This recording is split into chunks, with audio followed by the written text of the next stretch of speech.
Magandang umaga. Kami ang unang pangkat. Ano nga ba ang prior knowledge activation? Ito ang dati kaalaman ay tumutukoy sa alam ng mag-aaral bago matuto ng bagong informasyon. Halimbawa ay ang dating aralin at ang panibagong aralin ay pagsasamahin at makakabuo ito ng panibagong aralin. Mahalaga ito bilang pundasyon ng bagong kaalaman.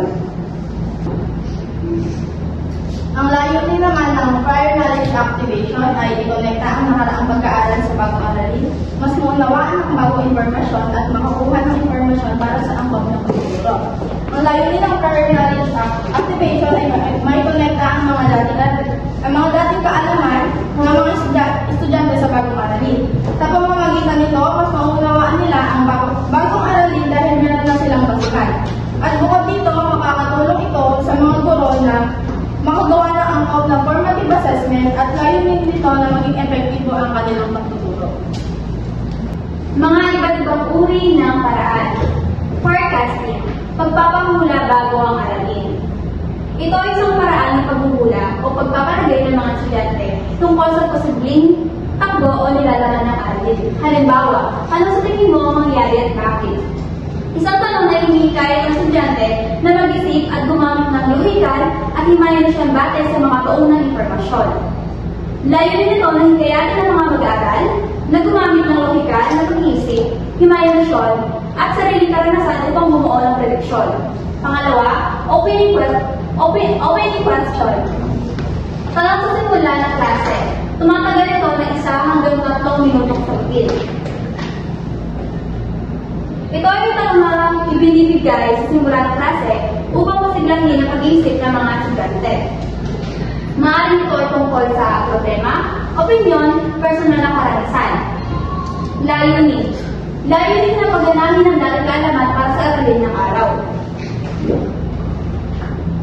Ito ay layunin na pagganahin ng dating kaalaman o background knowledge ng mga estudyante upang mas madali nilang mayroon ang bagong aralin sa kanilang karanasan. Susunod naman ay ang Advanced Graphic Organizers. Dito gagamit ang guro ng Venn diagram kung saan mayroon 3 bahagi. Ang unang bahagi ay lumang kaalaman at sa gilid ay bagong kaalaman. Sa gitna naman is ipagkukumpara yung mga kaalaman ng bata na may kinalaman sa lesson. Then, susunod is anticipation guide. Dito mayroong mga pahayag na ibibigay mga guro kung saan sasagot ang bata kung sang-ayon o hindi sang-ayon sila sa nabanggit na pahayag. Maaaring dagdagan ng tanong na bakit para makuha ng guro yung idea ng mga bata pa sa mga pahayag na yun.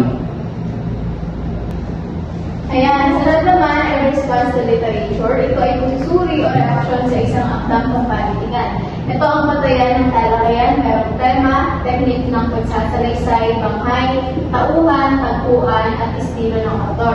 Pag sinabi natin tema, ito ang paksang liyong binibigyan ng tiin sa nobela. Kasunod naman ang teknik ng pagsasalaysay. Ito ay paraan ng pagkukwento na ginagamit ng mayagda upang maayos at epektibong maipahayag ang daloy ng mga pangyayari. Kasunod ang banghay, ito yung pagkakasunod-sunod ng mga pangyayari sa nobela. At sumunod ang tauhan. Siyempre, ito yung magpapagalaw at nagbibigay buhay sa nobela. At sa kasunod ay tagpuan. Ito yung lugar at panahon ng mga pinangyarihan. At sa panghuli, sa estilo ng author, ito ay sa isang kwento tumutukoy sa natatanging paraan ng mayakda sa pagsulat, kabilang ang gamit ng wika, tono, struktura, at mga tayutay na nagpapakita ng kanyang personalidad at pananaw. At ang layunin nito ay suriin at maipahayag ang damdamin at opinyon ng mambabasa ukol sa binasang nobela. Nobela. Kasing-saan ng nobelang Pilipino sa Pilipinas. Sa panahon ng Kastila, so sa ilalim ng kolonyal pamumuno ng mga Kastila, ang nobela ay nagsilbing daluyan ng panreliyon sa isipan. So sa panahon noon, ang layunin ng mga akdang pagpanitikan ay ipakalat at itanim ang Kristyanismo sa kamalayan ng mga Pilipino. At ang anyo ng nobela ay malilit na moralistiko at nagsasalaysay ng mga kwento na naglalaman ng aral at paniniwalang Katoliko.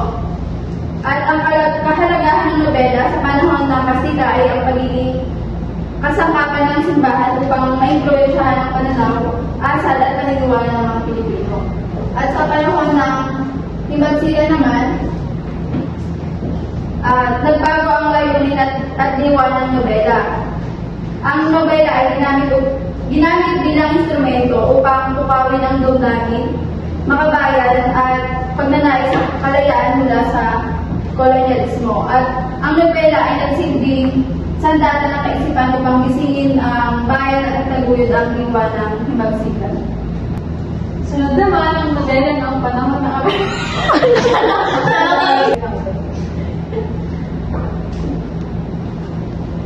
Sunod naman ang nobela ng panahon ng Amerikano, 19,000 hanggang 1941. Una, edukasyon na isinulong. Pangalawa, nobelang liberal at makabago. Pangatlo, sumasalamin sa bagong sistemang pangpolitika at pangkabuhayan.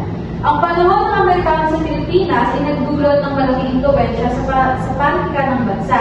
Ang halimbawa nito ay ang No Limitan Relay ni Jose Rizal.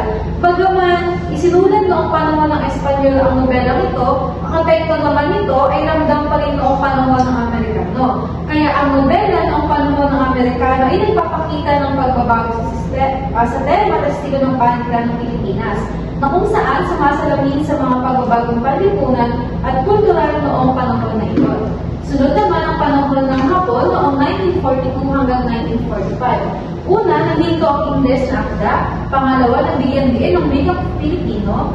Paksa, ang paksa nito ay tulpitan ng mga mananakop. Ang panahon ng Hapon sa Pilipinas ay isang makabuluhang yugto sa kasaysayan ng politika ng bansa. Ang halimbawa ng nobelang ito ay ang mga ibong bandaranit ni Amador V. Hernandez at ang luha ng buhaya ni Deogracias A. Rosario. Sa panahon ng Hapon, maraming namulat ang gumamit ng kanilang panitikan upang labanan ng mga mananakop o magpakita ng pag-ibig sa bayan. Ang mga akda ng panahon nito ay madalas na may temang makabayan at panglaban sa mananakop. Ang mga nobelang isinulat noong panahon nito ay nagpapakita ng patatagan at pag-asa ng mga Pilipino sa gitna ng digmaan at ng pagsakop sa bansa. Tumako naman tayo sa panahon ng Republika taong 1946 to 1972. Ito ay tumatalakay sa mga paksa tungkol sa nasyonalismo, isyong panlipunan at naglalayang mabaliw ng mga basa. Ang halimbawa nito ay ang sa mga kuko ng liwanag ni Eduardo Reyes at dekada 70 ni Lululhati Bautista. Na para naman sa panahon ng batas militar taong 1972 to 1986, ito ay tumatalakay sa mga paksaing tungkol sa reforma, pag-ibig at ugaling Pilipino, pampamilya at pangarap-arap ng buhay. Ito ay ang taon kung saan ito ay sa ilalim ng diktatura ni Marcos Sr. At ang halimbawa ng nobelang sa panahon na ito ay ito ang kalimuting lupa ni Dominador Mirasol at maling panahon dito ngayon ni Dualhati Bautista. Nagkaroon naman sa huli sa kasalukuyang panahon, taong 1986 hanggang kasalukuyan, ito ay sumasalamin sa kontemporaryong lipunan. Ito ay tumatalakay sa mga tema katulad ng issue ng kasarian, diaspora, o sa madaling salita ay migrasyon o ang mga OFWs at ang pagkakakilanlan. Sa panahon ito, malaya ang mga manunulat na ipahayag yung kanilang saloobin. Halimbawa nito ay ang smaller and smaller circle ni Betisa Batakan at bata-bata pa ang maginawa ni Dualhati Bautista. Mga nobela sa Pilipinas, Barlaan at Jemo Safat. Isinalin sa Tagalog ito ni Fray Antonio de Borja at unang nobela na nadhala sa Pilipinas noong 1708. Tumatalakay sa buhay ng dalawang karakter na naging santo at kasangkapan sa pagpapalaganap ng Kristyanismo. So, ang estilong ginamit dito ay pagsasalaysay ng puno ng talihaba at simbolismo. Makapangyarihang halimbawa ng relihiyosong nobela sa panahon ng kolonyal. At ang layunin nito ay ikintal ang pananampalataya at pagpapakumbaba. Ang susunod naman ay ang Sampaguitang Walang Bango. Ito ay akda ni Inigo L. Regalado na tumatalakay sa lipunang kolonyal at mga Pilipinong sunod sa uso at banyaga. Ito ay nag-aarawan na walang katuturan ng labis na pagpapanggap sa sosyal ng klase. Komentaryo ito sa moralidad at kaakukan ng Pilipino noong 1920s. at sumisimbolo ang sampagita bilang kalinisan na nawawala. Then ang tema nito ay ang paghahanap sa tunay na sarili sa gitna ng impluwensyang layuan. Ang susunod naman ay mga ibang mandarin na sinulat ni Amado P. Hernandez. Ang pangunahing nobelang politikal pagkatapos ng ikalawang digmaang pandaigdig. Itinutuloy nito ang karugtong ng albularyo. Ang mga tauhan dito ay si Mando Plaridel bilang revolusyonaryo. Siya ang pangunahing tauhan. Ang paksa naman ay umiikot sa katiwalian, kahirapan at pangapi sa lipunan. Matapang na paglalahad ng katotohanan sa lipunan. Ang simbolo ng ibang mandarigit ay para sa hustisya at kalayaan.